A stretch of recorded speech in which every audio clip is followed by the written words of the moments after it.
Students KEAM 2021 examination date പ്രഖ്യാപിച്ച വിവരമൊക്കെ എല്ലാവരും അറിഞ്ഞിട്ടുണ്ടാവുമല്ലോ. July 24 exam date. ഇപ്പോൾ ഡീറ്റെയിൽഡ് നോട്ടിഫിക്കേഷനായിട്ട് വന്നിട്ടുണ്ട് സിയുടെ സൈറ്റിൽ. അപ്പോൾ നമുക്ക് അതിൻ്റെ കാര്യങ്ങളൊക്കെ ഒന്ന് നോക്കാം ഇന്നത്തെ വീഡിയോയിൽ. കേരളത്തിലെ KEAM 2021 engineering, architecture, pharmacy, medical അനുബന്ധ കോഴ്സുകളിലേക്ക് പ്രവേശന അപേക്ഷകൾ ക്ഷണിച്ചു.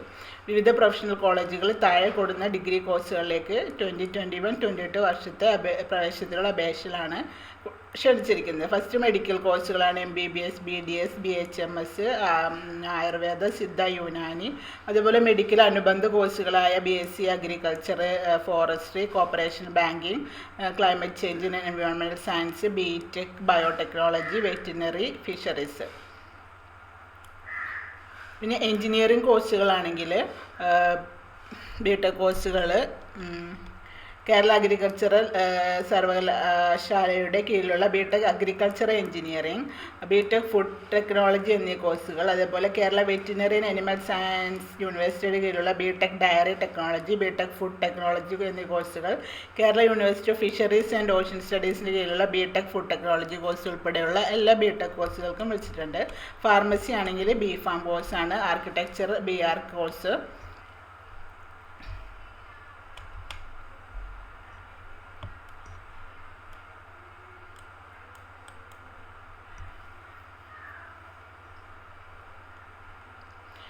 മെഡിക്കൽ അനുബന്ധ കോഴ്സുകളുടെ പ്രവേശനത്തിന് നീറ്റ് UG 2021 യോഗ്യത നേടിയിരിക്കണം.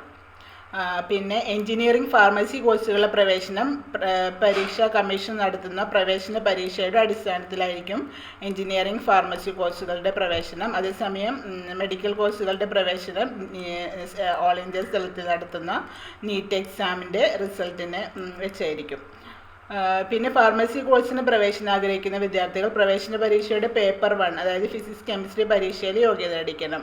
ഇനി ആർക്കിടെക്ചർ കോഴ്സ് പ്രവേശനത്തിന് കൗൺസിൽ ഓഫ് ആർക്കിടെക്ചർ നടത്തുന്ന NATA 2021 യോഗ്യത ഓഗസ്റ്റ് 15, 2021 മുമ്പ് നേടിയിരിക്കണം. അപേക്ഷ സമർപ്പിക്കേണ്ട വിധമാണ്. കോഴ്സുകളിലേക്കുള്ള പ്രവേശനം ആഗ്രഹിക്കുന്ന വിദ്യാർത്ഥികൾ സിയുടെ സൈറ്റിൽ തന്നെയാണ് ജൂൺ 1, അതായത് ഇന്നത്തെ ദിവസം മുതൽ 21 വൈകിട്ട് 5 മണി വരെയാണ് അപേക്ഷിക്കാവുന്നത്. ഫോട്ടോ, ഒപ്പ്, ജനനത്തീയതി തെളിയിക്കുന്ന സർട്ടിഫിക്കറ്റ്, നേറ്റിവിറ്റി തെളിയിക്കുന്നതിനുള്ള രേഖ എന്നിവ 2021 ജൂൺ 21 അപേക്ഷയോടൊപ്പം ഓൺലൈനായി സമർപ്പിക്കണം. ഇനി ജനനത്തീയതി തെളിയിക്കുന്നതിനുള്ള സർട്ടിഫിക്കറ്റ്, നേറ്റിവിറ്റി തെളിയിക്കുന്ന രേഖ എന്നിവ ഒഴികെ മറ്റ് രേഖകൾ ഓൺലൈനായി അപ്ലോഡ് ചെയ്യുന്നത്. അപ്പോൾ ജനനത്തീയതിയും നേറ്റിവിറ്റിയും മാത്രമാണ് 21 മുമ്പ് ചെയ്യേണ്ടത്. മറ്റ് രേഖകൾ അപ്ലോഡ് ചെയ്യാൻ 30-ാം തീയതി വരെ സമയമുണ്ട്. 30-ാം തീയതി വൈകിട്ട് 5 മണി വരെയാണ് സമയം. അപേക്ഷയും അനുബന്ധ രേഖകളും തപാൽ മാർഗം പ്രവേശന പരീക്ഷ കമ്മീഷണറുടെ അടുത്തേക്ക് അയക്കേണ്ട ആവശ്യമില്ല. ഓൺലൈൻ ആപ്ലിക്കേഷൻ മാത്രമേ ഉള്ളൂ. ഏതെങ്കിലും ഒരു കോഴ്സിനോ എല്ലാ കോഴ്സിലേക്കുള്ള പ്രവേശനത്തിനും ഒറ്റ ഓൺലൈൻ അപേക്ഷ മാത്രമേ സമർപ്പിക്കാൻ പാടുള്ളൂ. പിന്നെ യോഗ്യതകളാണ് അടുത്തത്. നേറ്റിവിറ്റി എന്ന് പറഞ്ഞാൽ ഇന്ത്യൻ പൗരനായിരിക്കണം. പേഴ്സൺ ഓഫ് ഇന്ത്യൻ ഒറിജിനോ OCI കാർഡ് ഹോൾഡർമാരെ പ്രവേശനത്തിന് മാത്രമായി ഇന്ത്യൻ പൗരന് തുല്യമായി പരിഗണിക്കാവുന്നതാണ്. എന്നാൽ PIO OCI അപേക്ഷകർക്ക് സംവരണാനുകൂല്യങ്ങൾക്കും ഫീസ് ആനുകൂല്യങ്ങൾക്കുള്ള അർഹത ഒന്നും ഉണ്ടായിരിക്കില്ല. പ്രൊഫഷണൽ കോഴ്സ് പ്രവേശനത്തിന് അപേക്ഷകരെ കേരളീയൻ, കേരളീയേതരൻ 1ാം വിഭാഗം, കേരളീയേതരൻ 2ാം വിഭാഗം എന്നിങ്ങനെ 2ആയി തരംതിരിച്ചിട്ടുണ്ട്. കേരളീയൻ എന്ന് പറയുന്നത് അപേക്ഷകനോ മാതാപിതാക്കളോ ആരെങ്കിലും കേരളത്തിൽ ജനിച്ചവരാണെങ്കിൽ കേരളീയനായി കണക്കാക്കും. അതിനായി നിശ്ചിത സർട്ടിഫിക്കറ്റ് അപേക്ഷയോടൊപ്പം ഹാജരാക്കണം. കേരളീയൻ വിഭാഗത്തിലുള്ളവർക്ക് മാത്രമാണ് വിവിധ സാമുദായിക, പ്രത്യേക ഭിന്നശേഷിയുള്ളവർക്കുള്ള ആനുകൂല്യമൊക്കെ ലഭിക്കുന്നത്. ഇനി കേരളീയരല്ലാത്ത കേരളത്തിൽ ജോലി ചെയ്യുന്ന അഖില സർവീസ് ഉദ്യോഗസ്ഥർ മക്കളെയും കേരളീയരായി പരിഗണിക്കും. അത്തരം വിദ്യാർത്ഥികൾ മാതാപിതാവ് കേരളത്തിൽ ജോലി ചെയ്യുന്ന IAS ഉദ്യോഗസ്ഥരാണ് സാക്ഷ്യപ്പെടുന്ന സർക്കാർ അധികാരികളും സർട്ടിഫിക്കറ്റ് അപ്ലോഡ് ചെയ്യണം. ഇവർക്ക് പക്ഷേ സംവരണാനുകൂല്യങ്ങളോ ഫീസ് ആനുകൂല്യങ്ങളോ ഒന്നും ഉണ്ടായിരിക്കില്ല. ഇനി കേരളീയൻ 1ാം വിഭാഗം, 2ാം വിഭാഗം അതിൻ്റെയൊക്കെ ഡീറ്റെയിൽസാണ്. കേരളത്തിൽ 1ാം വിഭാഗമാണെങ്കിൽ കേരളത്തിലല്ല ജനിച്ചതെങ്കിലും താഴെ പറയുന്ന വ്യവസ്ഥകളിൽ ഏതെങ്കിലും ഒന്ന് പാലിക്കുന്നുണ്ടെങ്കിൽ കേരളീയതരൻ 1ാം വിഭാഗം. ഇതൊക്കെ നോക്കിക്കഴിഞ്ഞാൽ മനസ്സിലാവുന്നതായിരിക്കും. കേരളീയതരൻ 2ാം വിഭാഗം, 1ാം വിഭാഗമൊക്കെ. അത് ഞാൻ കൂടുതലായി പറയുന്നില്ല. ഇനി യോഗ്യതയാണ്. മെഡിക്കൽ ആൻഡ് അനുബന്ധ കോഴ്സുകൾക്ക് MBBS BDS എന്നീ കോഴ്സുകളിലെ പ്രവേശനത്തിന് കേരള ഹയർ സെക്കൻഡറി വിദ്യാഭ്യാസ ബോർഡിൻ്റെ ഹയർ സെക്കൻഡറി പരീക്ഷയോ തത്തുല്യമെന്ന് അംഗീകരിക്കപ്പെട്ട ഏതെങ്കിലും പരീക്ഷകളിലോ ഫിസിക്സ്, കെമിസ്ട്രി, ബയോളജി, ബയോടെക്നോളജി എന്നിവയ്ക്ക് മൊത്തത്തിൽ 50% മാർക്കും English, physics, chemistry, biology or biotechnology എന്നിവയ്ക്ക് ഓരോന്നിനും പ്രത്യേകം മിനിമം പാസ് നേടിയിരിക്കണം MBBS BDS ഉള്ള മെഡിക്കൽ അനുബന്ധ കോഴ്സുകൾക്ക്. അതേസമയം BAMS BHMS എന്നീ കോഴ്സ് പ്രവേശനത്തിന് കേരള ഹയർ സെക്കൻഡറി വിദ്യാഭ്യാസ ബോർഡിൻ്റെ ഹയർ സെക്കൻഡറി പരീക്ഷയോ തത്തുല്യമെന്ന് അംഗീകരിക്കപ്പെട്ട ഏതെങ്കിലും പരീക്ഷകളോ ഫിസിക്സ്, കെമിസ്ട്രി, ബയോളജി എന്നിവയ്ക്ക് മൊത്തത്തിൽ 50% മാർക്കും ഇംഗ്ലീഷ്, ഫിസിക്സ്, കെമിസ്ട്രി, ബയോളജി എന്നിവയ്ക്ക് ഓരോന്നിനും പ്രത്യേക മിനിമം പാസ് നേടിയിരിക്കണം. BSMS കോഴ്സിലേക്കുള്ള പ്രവേശനത്തിന് കേരള ഹയർ സെക്കൻഡറി വിദ്യാഭ്യാസ ബോർഡിൻ്റെ ഹയർ സെക്കൻഡറി പരീക്ഷയോ തത്തുല്യമെന്ന് അംഗീകരിക്കപ്പെട്ട മറ്റേതെങ്കിലും പരീക്ഷകളോ ഫിസിക്സ്, കെമിസ്ട്രി, ബയോളജി എന്നിവയ്ക്ക് മൊത്തത്തിൽ 50% മാർക്ക് നേടിയിരിക്കണം. കൂടാതെ വിദ്യാർത്ഥി 10ാം ക്ലാസ്സിലോ 12ാം ക്ലാസ്സിലോ തമിഴ് ഒരു വിഷയമായി പഠിച്ചിരിക്കണം. അല്ലെങ്കിൽ പ്രൊഫഷണൽ ഡിഗ്രി കോഴ്സിൽ പ്രവേശനം ലഭിച്ച ആദ്യ വർഷത്തിനുള്ളിൽ തമിഴ് ലാംഗ്വേജ് കോഴ്സ് ജയിച്ചിരിക്കുകയും വേണം. BUMS കോഴ്സിനേക്കാണ് പ്രവേശനത്തിന് കേരള ഹയർ സെക്കൻഡറി വിദ്യാഭ്യാസ ബോർഡിൻ്റെ ഹയർ സെക്കൻഡറി പരീക്ഷയോ തത്തുല്യമെന്ന് അംഗീകരിക്കപ്പെട്ട മറ്റേതെങ്കിലും പരീക്ഷകളോ ഫിസിക്സ്, കെമിസ്ട്രി, ബയോളജി എന്നിവയിൽ മൊത്തത്തിൽ 50% മാർക്കും ഇംഗ്ലീഷ്, ഫിസിക്സ്, കെമിസ്ട്രി, ബയോളജി എന്നിവയിൽ പ്രത്യേക മാർക്കും നേടിയിരിക്കണം, പാസ് മാർക്ക്. കൂടാതെ വിദ്യാർത്ഥി 10ാം ക്ലാസ്സിൽ ഉറുദു, അറബിക്, പേർഷ്യൻ ഇവയിൽ ഏതെങ്കിലും ഒരു വിഷയമായി പഠിച്ച് ജയിച്ചവരോ അല്ലെങ്കിൽ സർക്കാർ അംഗീകൃത സൊസൈറ്റി ബോർഡ് യൂണിവേഴ്സിറ്റി നടത്തുന്ന ഉറുദു പ്രവേശന പരീക്ഷ ജയിച്ചവരോ ആയിരിക്കണം. അല്ലെങ്കിൽ ഒരു വർഷം ദൈർഘ്യമുള്ള പരീക്ഷ ജയിച്ചിരിക്കണം. ഇനി അഗ്രികൾച്ചർ ഫിഷറി കോഴ്സുകളിലേക്കുള്ള BSc honours agriculture, BSc forestry, BSc corporation banking, BTech biotechnology, BFSc പ്രവേശനത്തിന് കേരള ഹയർ സെക്കൻഡറി വിദ്യാഭ്യാസ ബോർഡിൻ്റെ ഹയർ സെക്കൻഡറി പരീക്ഷയോ തുല്യമെന്ന് അംഗീകരിക്കപ്പെട്ടിട്ടുള്ള മറ്റേതെങ്കിലും പരീക്ഷകളോ ഫിസിക്സ്, കെമിസ്ട്രി, ബയോളജി എന്നീ വിഷയങ്ങൾക്ക് മൊത്തത്തിൽ 50% മാർക്ക് നേടി ജയിച്ചവർക്ക് ആണ് അർഹത. BSc honours climate change and environmental science പ്രവേശനത്തിന് കേരള ഹയർ സെക്കൻഡറി വിദ്യാഭ്യാസ ബോർഡിൻ്റെ ഹയർ സെക്കൻഡറി പരീക്ഷയോ തത്തുല്യമെന്ന് അംഗീകരിക്കപ്പെട്ട മറ്റേതെങ്കിലും പരീക്ഷകളോ ഫിസിക്സ്, കെമിസ്ട്രി, ബയോളജി എന്നീ വിഷയങ്ങൾക്ക് മൊത്തത്തിൽ 50% നേടി ജയിച്ചവർക്ക് അർഹരാണ്. കൂടാതെ ഹയർ സെക്കൻഡറി തലത്തിൽ മാത്തമാറ്റിക്സ് ഒരു വിഷയമായി പഠിക്കാൻ വേണം. BVAC ആൻഡ് AH കോഴ്സുകളിൽ പ്രവേശനം നേടുന്നതിന് അപേക്ഷകർ യോഗ്യതാ പരീക്ഷയിൽ ഇംഗ്ലീഷ്, ഫിസിക്സ്, കെമിസ്ട്രി, ബയോളജി എന്നീ വിഷയങ്ങളിൽ മൊത്തം 50% കുറയാതെ മാർക്ക് നേടി ജയിച്ചിരിക്കണം. ഇനി BSc ഡിഗ്രി യോഗ്യതയുള്ളവരാണെങ്കിൽ ഫിസിക്സ്, കെമിസ്ട്രി, ബയോളജി ഐച്ഛിക വിഷയങ്ങളായി Kerala pre degree, higher secondary അല്ലെങ്കിൽ തത്തുല്യമെന്ന് അംഗീകരിച്ചിട്ടുള്ള ഏതെങ്കിലും പരീക്ഷകൾ പാസ്സായിരിക്കേണ്ടതും മുഖ്യ വിഷയത്തിന് ഉപവിഷയങ്ങൾക്കും മൊത്തത്തിൽ 50% മാർക്കോടെ ഫിസിക്സ്, കെമിസ്ട്രി, സുവോളജി, ബോട്ടണി അല്ലെങ്കിൽ ബയോടെക്നോളജി മുഖ്യ വിഷയമായും ഇതിൽ 1 or 2 അല്ലെങ്കിൽ എല്ലാം ഉപവിഷയമായി എടുത്ത് BSc ഡിഗ്രി പാസ്സായവർക്ക് MBBS BDS BAMS BHMS BSMS എന്നീ കോഴ്സുകളിൽ പ്രവേശനത്തിന് അർഹത ഉണ്ടായിരിക്കും. എന്നാൽ BSMS കോഴ്സിൽ പ്രവേശനം ആഗ്രഹിക്കുന്ന വിദ്യാർത്ഥി 10ാം ക്ലാസ്സിലോ 12ാം ക്ലാസ്സിലോ തമിഴ് ഒരു വിഷയമായി പഠിച്ചിരിക്കണം. അല്ലെങ്കിൽ പ്രൊഫഷണൽ ഡിഗ്രി കോഴ്സിൽ പ്രവേശനം ലഭിച്ച ആദ്യ വർഷത്തിനുള്ളിൽ തമിഴ് ലാംഗ്വേജ് കോഴ്സ് ജയിച്ചിരിക്കണം. പറഞ്ഞിരിക്കുന്ന പ്രോസ്പെക്ടസ് ക്ലോസ് 9.75 പ്രകാരമുള്ള NEET UG 2021 യോഗ്യതയും പ്രോസ്പെക്ട് ക്ലോസ് 6.1 പ്രകാരമുള്ള ആക്ടിവിറ്റി വ്യവസ്ഥകളും ഉള്ള വിദ്യാർത്ഥികളെ മാത്രമേ മെഡിക്കൽ ആൻഡ് അനുബന്ധ കോഴ്സുകളിലേക്ക് പ്രവേശനത്തിന് പരിഗണിക്കൂ. കേരള കാർഷിക സർവകലാശാലയുടെ കീഴിലുള്ള BTech agriculture engineering, BTech food technology, Kerala veterinary സർവകലാശാലയുടെ കീഴിലുള്ള dairy technology, BTech food technology, Kerala university for fisheries and ocean സ്റ്റഡീസിൻ്റെ കീഴിലുള്ള BTech ഫുഡ് ടെക്നോളജി മുതലായ കോഴ്സുകൾ കേരള ഹയർ സെക്കൻഡറി വിദ്യാഭ്യാസ ബോർഡിൻ്റെ ഹയർ സെക്കൻഡറി പരീക്ഷയോ തത്തുല്യമെന്ന് അംഗീകരിക്കപ്പെട്ട മറ്റേതെങ്കിലും പരീക്ഷകളോ ഫിസിക്സ്, മാത്തമാറ്റിക്സ് എന്നിവ നിർബന്ധ വിഷയങ്ങളായും കെമിസ്ട്രി ഓപ്ഷണൽ വിഷയമായും പഠിച്ച് ഈ വിഷയങ്ങൾക്ക് മൊത്തത്തിൽ 45% മാർക്ക് ലഭിച്ച വിദ്യാർത്ഥികൾ പ്രവേശനത്തിന് അർഹരാണ്. ഇനി കെമിസ്ട്രി പഠിച്ചിട്ടില്ലാത്തവരുടെ കമ്പ്യൂട്ടർ സയൻസിൻ്റെയും കെമിസ്ട്രിയും കമ്പ്യൂട്ടർ സയൻസും പഠിച്ചിട്ടില്ലാത്തവർക്ക് ബയോടെക്നോളജിയുടെയും കെമിസ്ട്രി, കമ്പ്യൂട്ടർ സയൻസ്, ബയോടെക്നോളജി എന്നിവ പഠിക്കാത്തവർക്ക് ബയോളജിയുടെ മാർക്കും പരിഗണിക്കും. കുറിപ്പായി കൊടുത്തിന് 2 വർഷത്തെ കേരള ഹയർ സെക്കൻഡറി കോഴ്സിലോ തത്തുല്യമെന്ന് അംഗീകരിച്ചിട്ടുള്ള മറ്റ് 2 വർഷ കോഴ്സുകളിലോ അതാത് വിഷയങ്ങളിൽ ഓരോന്നിനും 2 വർഷത്തിനും കൂടി ഹയർ സെക്കൻഡറി ബോർഡ് നൽകിയിട്ടുള്ള മാർക്ക് ലിസ്റ്റിൽ രേഖപ്പെടുത്തിയിട്ടുള്ള ആകെ മാർക്കുകളായിരിക്കും വിദ്യാഭ്യാസ യോഗ്യതയായി പരിഗണിക്കുന്നത്. അതുപോലെ അവസാന വർഷം മാത്രം ബോർഡ് പരീക്ഷ നടത്തുന്ന ഹയർ സെക്കൻഡറി കോഴ്സുകളിൽ അതത് വിഷയത്തിന് ഹയർ സെക്കൻഡറി ബോർഡുകളിൽ നൽകുന്ന മാർക്ക് ലിസ്റ്റിൽ രേഖപ്പെടുത്തിയിട്ടുള്ള മാർക്കുകളായിരിക്കും പരിഗണിക്കുന്നത്.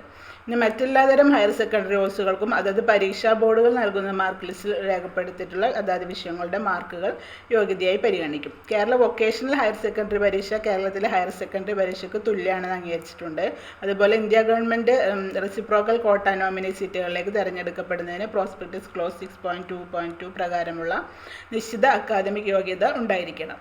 ഇനി ആർക്കിടെക്ചർ കോഴ്സാണെങ്കിൽ കേരള ഹയർ സെക്കൻഡറി വിദ്യാഭ്യാസ ബോർഡിൻ്റെ ഹയർ സെക്കൻഡറി പരീക്ഷയോ തത്തുല്യമെന്ന് അംഗീകരിക്കപ്പെട്ട മറ്റേതെങ്കിലും പരീക്ഷകളോ ഫിസിക്സ്, കെമിസ്ട്രി, കണക്ക് എന്നിവ നിർബന്ധ വിഷയങ്ങളായി പഠിച്ച് 10+2 സ്കീമിലുള്ള പരീക്ഷ ജയിക്കുകയോ അഥവാ 10+3 സ്കീമിലുള്ള ഡിപ്ലോമ പരീക്ഷയിൽ കണക്ക് നിർബന്ധ വിഷയമായി എടുത്ത് ജയിക്കുകയോ ചെയ്തവർക്കാണ് ആർക്കിടെക്ചർ കോഴ്സിന് അപേക്ഷിക്കാവുന്നത്.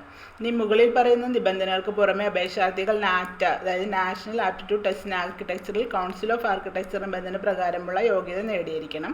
11/3/2008 കൗൺസിൽ ഓഫ് ആർക്കിടെക്ചറിൻ്റെ നമ്പർ കൊടുത്തിട്ടുണ്ട്. ഈ നമ്പർ കത്ത് പ്രകാരം സാമുദായിക സംവരണത്തിന് അർഹതയുള്ള വിദ്യാർത്ഥികൾക്ക് നാറ്റ യോഗ്യത മാനദണ്ഡത്തിൽ ഇളവുണ്ടായിരിക്കുന്നതല്ല. വിദ്യാർത്ഥികൾ 15/8/2020 മുമ്പായി നാറ്റ യോഗ്യത നേടണം. ഇനി 5 വർഷം ദൈർഘ്യമുള്ള ആർക്കിടെക്ചർ കോഴ്സിലേക്ക് 2ാം വർഷമോ മറ്റോ ലാറ്ററൽ എൻട്രി പ്രവേശനം ഉണ്ടായിരിക്കുന്നതല്ല. ബിഫാം കോഴ്സ് ആണെങ്കിൽ കേരള ഹയർ സെക്കൻഡറി വിദ്യാഭ്യാസ ബോർഡിൻ്റെ ഹയർ സെക്കൻഡറി പരീക്ഷയോ തത്തുല്യമെന്ന് അംഗീകരിക്കപ്പെട്ട മറ്റേതെങ്കിലും പരീക്ഷകളോ ഇംഗ്ലീഷ് ഒരു വിഷയമായും ഫിസിക്സ്, കെമിസ്ട്രി, മാത്സ്, ബയോളജി എന്നീ വിഷയങ്ങൾ ഓപ്ഷണലായും പഠിച്ച് ഓരോന്നിലും മിനിമം പാസ് മാർക്ക് നേടി ജയിച്ചവരാണ് അർഹർ. ഇനി യോഗ്യതാ പരീക്ഷയിലെ മാർക്കുകളിൽ ഇളവ് ആർക്കൊക്കെയാണെന്ന് നോക്കാം. MBBS, BDS കോഴ്സുകൾക്ക് ഇളവ് SC, ST, CBC വിഭാഗത്തിലുള്ള വിദ്യാർത്ഥികൾക്ക് യോഗ്യതാ പരീക്ഷയിൽ ഫിസിക്സ്, കെമിസ്ട്രി, ബയോളജി, ബയോടെക്നോളജി എന്നിവയ്ക്ക് മൊത്തത്തിൽ 40% മാർക്ക് മതിയാവും. ഭിന്നശേഷി വിഭാഗത്തിലുള്ള വിദ്യാർത്ഥികൾക്കാണെങ്കിൽ യോഗ്യതാ പരീക്ഷയിൽ ഫിസിക്സ്, കെമിസ്ട്രി, ബയോളജി, ബയോടെക്നോളജി എന്നിവയ്ക്ക് മൊത്തത്തിൽ 45% മാർക്കും മതിയാവും. BA, MS, BHMS, BSMS, BUMS കോഴ്സുകൾക്ക് SC, ST, CBC വിഭാഗത്തിലുള്ള വിദ്യാർത്ഥികൾക്ക് യോഗ്യതാ പരീക്ഷയിൽ ഫിസിക്സ്, കെമിസ്ട്രി, ബയോളജി എന്നിവയ്ക്ക് മൊത്തത്തിൽ 40% മാർക്ക് മതിയാവും. ഭിന്നശേഷി വിഭാഗത്തിലുള്ള വിദ്യാർത്ഥികൾക്ക് യോഗ്യതാ പരീക്ഷയിൽ ഫിസിക്സ്, കെമിസ്ട്രി, ബയോളജി എന്നിവയ്ക്ക് മൊത്തത്തിൽ 45% മാർക്കും മതിയാവും. അഗ്രികൾച്ചറൽ, ഫോറസ്ട്രി, ഫിഷറീസ് കോഴ്സുകൾക്ക് SCBC ഭിന്നശേഷി വിഭാഗത്തിലുള്ള വിദ്യാർത്ഥികൾക്ക് വേണ്ട മിനിമം യോഗ്യതയിൽ 5% ഇളവ് അനുഭവിച്ചിട്ടുണ്ട്. എന്നാൽ SC, ST വിഭാഗം വിദ്യാർത്ഥികൾക്ക് യോഗ്യതാ പരീക്ഷയിൽ മിനിമം പാസ് മാർക്കും മതിയാവും. BV, SC ആൻഡ് AH കോഴ്സുകൾക്ക് SCBC, SC, ST ഭിന്നശേഷി വിഭാഗത്തിലുള്ള വിദ്യാർത്ഥികൾ എന്നിവർക്ക് പ്രവേശനത്തിൽ 47.5% മാർക്കാണ് മതിയാവുന്നത്. എഞ്ചിനീയറിംഗ് കോഴ്സുകൾക്ക് SC, ST, SCBC ഭിന്നശേഷി വിഭാഗത്തിലുള്ള വിദ്യാർത്ഥികൾ എന്നിവർക്ക് പ്രവേശനത്തിന് 40% മാർക്ക് മതിയാവും. OEC അപേക്ഷകർക്ക് പട്ടികജാതി പട്ടികവർഗ വിഭാഗത്തിൽ ഒഴിവുള്ള സീറ്റുകൾ നൽകിയാലും യോഗ്യതാ പരീക്ഷയിൽ SCBC അപേക്ഷകർക്ക് അനുവദിക്കുന്ന ഇളവുകൾ മാത്രമേ ലഭിക്കുകയുള്ളൂ. ഇനി ഏജിൻ്റെ കാര്യമാണ്. അപേക്ഷകന് 31/12/2021 17 വയസ്സ് പൂർത്തിയാകണം എന്നുള്ളതാണ് ഏജിൻ്റെ മിനിമം പറയുന്നത്. കുറഞ്ഞ പ്രായപരിധിയിൽ ഇളവില്ല. എഞ്ചിനീയറിംഗ്, ആർക്കിടെക്ചർ, ബിഫാം കോഴ്സുകൾക്കൊന്നും ഉയർന്ന പ്രായപരിധി ഇല്ല. മെഡിക്കൽ അനുബന്ധ കോഴ്സുകളിലെ ഉയർന്ന പ്രായപരിധി NEET UG 2021 ഇൻഫർമേഷൻ ബുള്ളറ്റിലെ വ്യവസ്ഥകൾക്ക് അനുസരിച്ചായിരിക്കും. ഈ അപേക്ഷകൻ്റെ ജനന തീയതി തെളിയിക്കുന്ന രേഖ അപേക്ഷയോടൊപ്പം ഓൺലൈനായി അപ്ലോഡ് ചെയ്യേണ്ടതാണ്. എഞ്ചിനീയറിംഗ് പ്രവേശന പരീക്ഷയുടെ തീയതി സമയമൊക്കെ കൊടുത്തിട്ടുണ്ട്. കേരളത്തിലെ വിവിധ താലൂക്ക് കേന്ദ്രങ്ങൾ ഡൽഹി, മുംബൈ, ദുബായ് എന്നിവിടങ്ങളിൽ വെച്ച് ഇന്ത്യൻ സ്റ്റാൻഡേർഡ് സമയം അനുസരിച്ച് പരീക്ഷ നടക്കും. 24 ജൂലൈ 24 ശനിയാഴ്ചയാണ് രാവിലെ 10 തൊട്ട് 12 വരെ പേപ്പർ 1 അതായത് ഫിസിക്സ് ആൻഡ് കെമിസ്ട്രിയും ഉച്ചയ്ക്ക് സെയിം ഡേ ഉച്ചയ്ക്ക് 2:30 തൊട്ട് 5 മണി വരെ പേപ്പർ 2 മാത്തമാറ്റിക്സും ആയിരിക്കും. ബിഫാം കോഴ്സിൽ പ്രവേശനം ആഗ്രഹിക്കുന്നവർ എഞ്ചിനീയറിംഗ് പ്രവേശന പരീക്ഷയുടെ പേപ്പർ 1 നിർബന്ധമായി എഴുതേണ്ടതാണ്. കേരളത്തിന് പുറത്ത് പരീക്ഷാകേന്ദ്രം തിരഞ്ഞെടുക്കാൻ ആഗ്രഹിക്കുന്ന വിദ്യാർത്ഥികൾ ഡൽഹി, ബോംബെ, ദുബായ് എന്നിവയ്ക്ക് പുറമെ കേരളത്തിനകത്തൊരു കേന്ദ്രം കൂടി അധികൃതമായി തിരഞ്ഞെടുക്കേണ്ടതും അവിചാരിതമായ കാരണത്താൽ പുറത്തുള്ള പരീക്ഷാകേന്ദ്രം റദ്ദാക്കപ്പെട്ടാൽ കേരളത്തിനകത്ത് അധികമായി തിരഞ്ഞെടുത്ത കേന്ദ്രത്തിൽ പരീക്ഷ എഴുതേണ്ടതുമാണ്. കേരളത്തിനകത്ത് പരീക്ഷാകേന്ദ്രം തിരഞ്ഞെടുക്കാൻ ആഗ്രഹിക്കുന്ന വിദ്യാർത്ഥികൾക്ക് അതേ ജില്ലയിൽ തന്നെ മറ്റൊരു പരീക്ഷാകേന്ദ്രം കൂടി തിരഞ്ഞെടുക്കാനുള്ള അവസരം നൽകിയിട്ടുണ്ട്. അവിചാരിതമായ കാരണങ്ങൾ ഏതെങ്കിലും പരീക്ഷാകേന്ദ്രം റദ്ദാക്കേണ്ടി വന്നാൽ രണ്ടാമതായി തിരഞ്ഞെടുക്കുന്ന കേന്ദ്രത്തിൽ പരീക്ഷ എഴുതാവുന്നതാണ്. പരീക്ഷാ കേന്ദ്രം മാറ്റുന്നതിനുള്ള അപേക്ഷകൾ യാതൊരു സാഹചര്യത്തിലും പരിഗണിക്കുന്നില്ല. അടുത്തതായി അപേക്ഷ ഫീ ആണ്. എഞ്ചിനീയറിംഗ് മാത്രം അല്ലെങ്കിൽ ബിഫാം മാത്രമോ അല്ലെങ്കിൽ രണ്ടും കൂടിയോ 700 ജനറലിന്, SCക്ക് 300, STക്ക് ഫീ ഒന്നും തന്നെ ഇല്ല. ആർക്കിടെക്ചർ മാത്രമോ അല്ലെങ്കിൽ മെഡിക്കൽ അനുബന്ധ കോഴ്സുകൾ മാത്രമോ അല്ലെങ്കിൽ രണ്ടും കൂടിയോ 500 രൂപയാണ് ജനറലിന്. എസ് സിക്ക് 200, എസ് ടിക്ക് പൈസ ഒന്നുമില്ല. ഇനി രണ്ടും കൂടി അപേക്ഷിക്കുകയാണെങ്കിൽ ജനറലിന് 900ഉം എസ് സിക്ക് 400ഉം എസ് ടിക്ക് അവിടെ ഒന്നുമില്ല. താഴെ പറയുന്ന രണ്ട് വിഭാഗങ്ങൾ ഏതെങ്കിലും ഒന്ന് ഉപയോഗിച്ച് അപേക്ഷാ ഫീസ് അടക്കാവുന്നതാണ്. ഓൺലൈൻ പേയ്മെൻ്റ് ആണ്. അതിൻ്റെ കാര്യങ്ങളൊക്കെ വെബ്സൈറ്റിൽ കൊടുത്തിട്ടുണ്ട്. അല്ലെങ്കിൽ ഇ ചലാനാണ്. ഓൺലൈൻ അപേക്ഷ സമർപ്പണ വേളയിൽ ലഭ്യമാകുന്ന ഇ ചലാൻ പ്രിൻ്റ് ഔട്ട് ഉപയോഗിച്ച് കേരളത്തിലെ തിരഞ്ഞെടുത്ത പോസ്റ്റ് ഓഫീസുകളിൽ പണമായി അപേക്ഷാ ഫീസ് കൊടുക്കേണ്ടതാണ്. പോസ്റ്റ് ഓഫീസുകളുടെ ലിസ്റ്റ് വെബ്സൈറ്റിലുണ്ട്. ദുബായ് പരീക്ഷാനന്തരമായി തിരഞ്ഞെടുത്തുള്ളവരെ എഞ്ചിനീയറിംഗ് പ്രവേശന പരീക്ഷാനന്തരമായി ദുബായ് തിരഞ്ഞെടുത്തവർ അപേക്ഷാ ഫീസിന് പുറമെ അധിക ഫീസായി 12,000 രൂപ കൂടി കൊടുക്കണം. ഇന്ത്യൻ സ്റ്റാൻഡേർഡ് സമയം അനുസരിച്ചായിരിക്കും പരീക്ഷാ സമയം ക്രമീകരിച്ചിരിക്കുക. പിന്നെ പ്രത്യേകം പറഞ്ഞിട്ടുണ്ട്, പരീക്ഷാ ഫീസ് അടച്ചത് ഒരു കാരണവശാലും തിരികെ ലഭിക്കില്ല. ഇനി ലാസ്റ്റ് ഡേറ്റ് ആണ്. ഓൺലൈനായി അപേക്ഷ സമർപ്പിക്കാനുള്ള അവസാന തീയതിയും സമയം. അപേക്ഷ സമർപ്പിക്കാനുള്ള തീയതി അവസാന തീയതി ജൂൺ 21 വൈകിട്ട് 5 മണി വരെയാണ്. ഈ തീയതിക്കകം അപേക്ഷാർത്ഥിയുടെ ഫോട്ടോ, 6 മാസത്തിനുള്ളിലെടുത്ത ഫോട്ടോ, അതുപോലെ ഒപ്പ്, ജനനത്തീയതി തെളിയിക്കുന്ന സർട്ടിഫിക്കറ്റ്, നേറ്റിവിറ്റി തെളിയിക്കുന്ന രേഖ എന്നിവ അപ്ലോഡ് ചെയ്യണം. യോഗ്യത തെളിയിക്കാനുള്ള സർട്ടിഫിക്കറ്റുകൾ, മറ്റനുബന്ധിത രേഖകൾ എന്നിവ ഓൺലൈനായി അപ്ലോഡ് ചെയ്യുന്നതിന് 30-ാം തീയതി വൈകിട്ട് 5 മണി വരെ അവസരം ഉണ്ടായിരിക്കുന്നതായിരിക്കും. അക്നോളജ്മെൻറ്റ് പേജിൻ്റെ പകർപ്പോ മറ്റ് രേഖകളോ ഒന്നും അയക്കണ്ട, നേരത്തെ പറഞ്ഞിട്ടുള്ള കാര്യമാണ്. അപ്ലോഡ് ചെയ്യേണ്ട രേഖകൾ എന്തൊക്കെയാണെന്നത് നേറ്റിവിറ്റി, ജനനത്തീയതി തെളിയിക്കുന്നത്. അപേക്ഷ സമർപ്പിക്കുന്ന എല്ലാ വിദ്യാർത്ഥികൾക്ക് ബന്ധമായ നേറ്റിവിറ്റി, ജനനത്തീയതി തെളിയിക്കുന്നതിനുള്ള ബന്ധപ്പെട്ട രേഖകൾ അപേക്ഷയോടൊപ്പം സമർപ്പിക്കേണ്ടതാണ്. സാമുദായിക സംവരണം വേണ്ട അവർ സബ്മിറ്റ് ചെയ്യേണ്ടതെന്ന് വെച്ചാൽ സാമൂഹികമായും SCBC അതേപോലെ OEC വിദ്യാർത്ഥികൾ കേരള സർക്കാർ പഠനാവശ്യങ്ങൾക്കായി നൽകുന്ന നിശ്ചിത മാതൃകയിലുള്ള നോൺ ക്രിമിനൽ സർട്ടിഫിക്കറ്റ് വില്ലേജ് ഓഫീസിൽ നിന്നും വാങ്ങി ഓൺലൈനായി അപ്ലോഡ് ചെയ്യണം. നോൺ ക്രിമിനൽ വിഭാഗത്തിൽ ഉൾപ്പെടാത്ത OEC അപേക്ഷകർ വിദ്യാഭ്യാസ ആനുകൂല്യങ്ങൾക്ക് വേണ്ടി വില്ലേജ് ഓഫീസർ നൽകുന്ന ജാതി സർട്ടിഫിക്കറ്റ് ഓൺലൈനായി അപ്ലോഡ് ചെയ്യണം. ഇനി SC/ST വിഭാഗക്കാർ ജാതി സർട്ടിഫിക്കറ്റ് ബന്ധപ്പെട്ട തഹസിൽദാരിൽ നിന്ന് വാങ്ങി ഓൺലൈനായി അപ്ലോഡ് ചെയ്യണം. മിശ്രവിവാഹിതരിൽ ഒരാൾ പട്ടികജാതി പട്ടികവർഗ വിഭാഗത്തിന് ഉൾപ്പെടുന്നതാണെങ്കിൽ SC/ST സംവരണാനുകൂല്യത്തിനായി മേൽപ്പറഞ്ഞ ജാതി സർട്ടിഫിക്കറ്റിനൊപ്പം തഹസിൽദാരിൽ നിന്ന് ലഭിക്കുന്ന മിശ്രവിവാഹ സർട്ടിഫിക്കറ്റും മകളുടെ അല്ലെങ്കിൽ മകൻ്റെ 1ാം ക്ലാസ് അഡ്മിഷൻ രജിസ്റ്ററിൻ്റെ എക്സ്ട്രാക്ട് SSSലുമായി ബന്ധപ്പെട്ട പേജ് ഓൺലൈൻ അപേക്ഷയോടൊപ്പം അപ്ലോഡ് ചെയ്യണം. അപേക്ഷകൻ മറ്റ് ബോർഡുകളിൽ, അതായത് ICSE, CBSE മുതലായവ പഠനം പൂർത്തിയായവരാണെങ്കിൽ മാതാപിതാക്കളുടെ SSLCയുടെ ബന്ധപ്പെട്ട പേജ് ഓൺലൈൻ അപേക്ഷയോടൊപ്പം അപ്ലോഡ് ചെയ്യണം.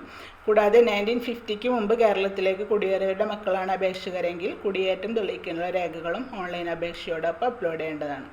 സാമ്പത്തികമായി പിന്നാക്കം നിൽക്കുന്ന സംവരണാനുകൂല്യ വിഭാഗക്കാർ, അതായത് EWS മാറ്റിവയ്ക്കപ്പെട്ട സീറ്റിലേക്ക് അപേക്ഷ സമർപ്പിക്കുന്ന വിദ്യാർത്ഥികൾ നിശ്ചിത മാതൃകയിലുള്ള സർട്ടിഫിക്കറ്റ് ഓൺലൈനായി അപ്ലോഡ് ചെയ്യേണ്ടതാണ്.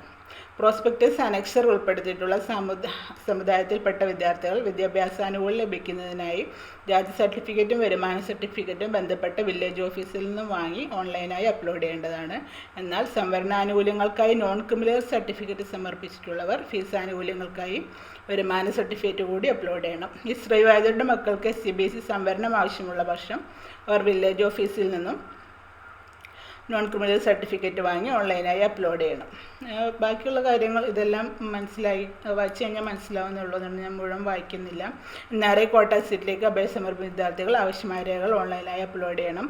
അതുപോലെ കേരളത്തിലെ ന്യൂനപക്ഷ വിധയിലുള്ള സ്വാശ്രയ കോളേജുകളിലെ എഞ്ചിനീയറിംഗ്, ആർക്കിടെക്ചർ, BDS കോഴ്സുകൾ ന്യൂനപക്ഷ സമുദായ കോട്ട സീറ്റുകളിലേക്ക് പ്രവേശനം ആഗ്രഹിക്കുന്ന വിദ്യാർത്ഥികൾ വില്ലേജ് ഓഫീസറിൽ നിന്നും ലഭ്യമാകുന്ന അവരുടെ സമുദായം തെളിയിക്കുന്ന സർട്ടിഫിക്കറ്റ് അപ്ലോഡ് ചെയ്യണം. നോൺ ക്രിമിനൽ സർട്ടിഫിക്കറ്റ് സമർപ്പിച്ചിട്ടുള്ള വിദ്യാർത്ഥികൾക്ക് പ്രത്യേകം സമുദായ സർട്ടിഫിക്കറ്റ്, കമ്മ്യൂണിറ്റി സർട്ടിഫിക്കറ്റോ വേണ്ട. ഇത് കുറേ പേർക്ക് ഉണ്ടാകുന്ന ഡൗട്ടാണ്. കുറിപ്പായി പറഞ്ഞിരിക്കുന്ന ഭിന്നശേഷി സംവരണം ആവശ്യമുള്ളവർ ഓൺലൈൻ അപേക്ഷയിൽ പ്രസ്തുത വിവരം സൂചിപ്പിക്കേണ്ടതാണ്. എന്നാൽ ഈ വിദ്യാർത്ഥികൾ ജില്ലാ മെഡിക്കൽ ബോർഡ് നൽകിയ ശാരീരിക വൈകല്യത്തിൻ്റെ തോത് സൂചിപ്പിച്ചിരിക്കുന്ന സർട്ടിഫിക്കറ്റ് ഓൺലൈനായി അപ്ലോഡ് ചെയ്യേണ്ടതില്ല.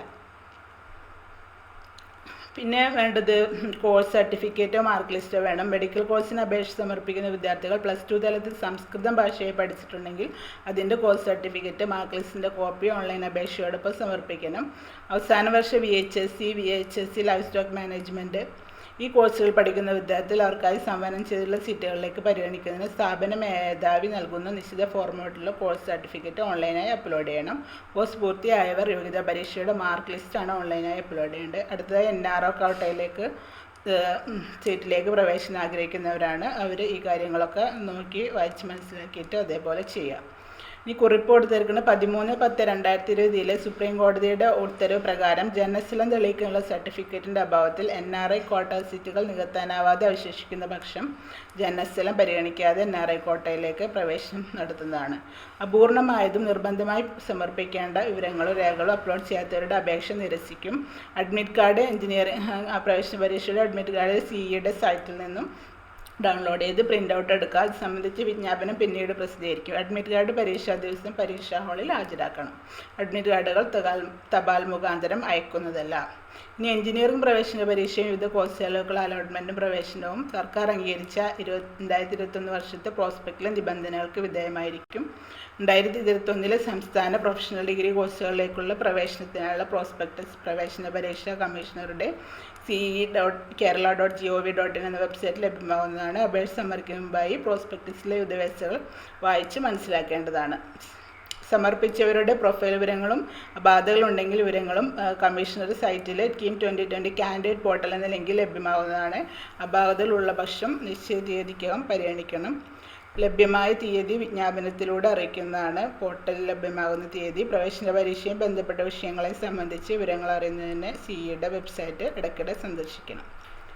ഓൺലൈൻ അപേക്ഷ സമർപ്പണവുമായി ബന്ധപ്പെട്ട കാര്യങ്ങളിൽ വിദ്യാർത്ഥികളെ സഹായിക്കുന്നതായി പരിശീലനം ലഭിച്ച higher secondary school vocational higher സെക്കൻഡറിയുടെ സേവനം സ്വീകരിക്കാവുന്നതാണ്. ഓൺലൈൻ അപേക്ഷ സമർപ്പണത്തിന് സഹായമാകുന്ന മാർഗനിർദ്ദേശങ്ങളുമായി ഓരോ ജില്ലയും തിരഞ്ഞെടുക്കപ്പെട്ട കരിയർ മാസ്റ്റർമാരുടെ പേരും നമ്പറും എല്ലാം വെബ്സൈറ്റിൽ നൽകിയിട്ടുണ്ട്. അപ്പോൾ എല്ലാവരും ഇതൊക്കെ നോക്കി അപേക്ഷയൊക്കെ ഫില്ല് ചെയ്യാം.